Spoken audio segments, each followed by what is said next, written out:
Simon Mawdsley, down here at Victoria Hall, you must be so much looking forward to your Christmas show due to not having a show last year. Very much so.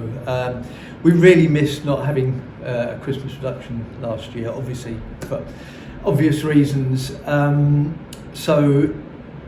we did sort of consider whether we should, because it's a big commitment, whether we should sort of go ahead with it. But it got to August, September time, and I thought, no, we can't go another year without at least attempting to put a Christmas show on. And so far, so good. So yeah, I mean, everybody's buzzing about it.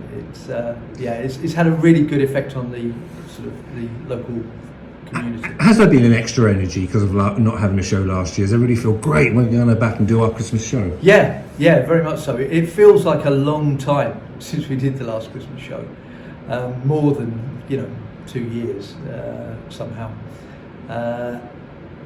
I think we've had a lot of new people come forward who wanted to be involved this time, which is great because it sort of gives you a new lease of life. And so tell us about Once Upon a Time.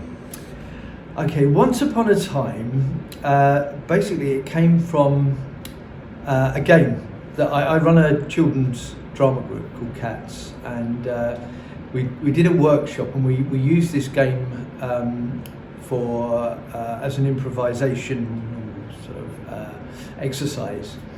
And it's called Once Upon a Time, where the children all sit around in a circle and each person says one word each, once upon a time. And they come up with a story. And it worked so well, I thought, well, actually this could work as a show. So the show is about 4 children who play this game. But as they're playing the game, the story actually comes to life on stage around them. And they interact with the characters of the story, and they create the story as it goes along. But as it goes along, the lines blur a little bit between what's real and what's made up. So it's quite different and very exciting.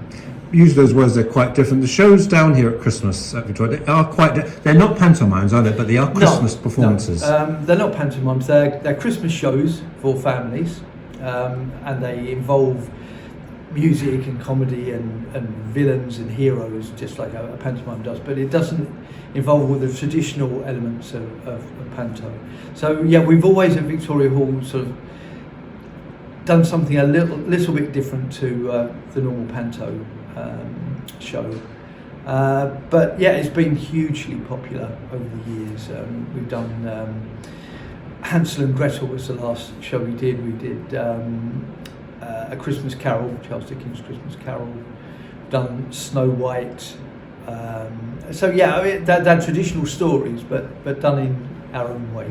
And do you still write though for all age groups? What you call from 8 to 80? Yeah, absolutely. Yeah, they're aimed at all the family. That is our kind of key market at Christmas is getting families in.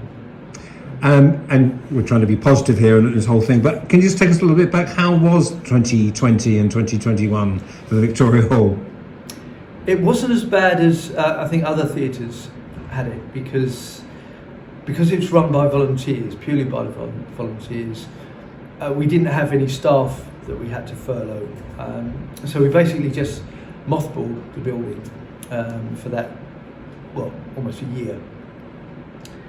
And actually gave us an opportunity to carry out some refurbishments, some improvements, decorations around the building.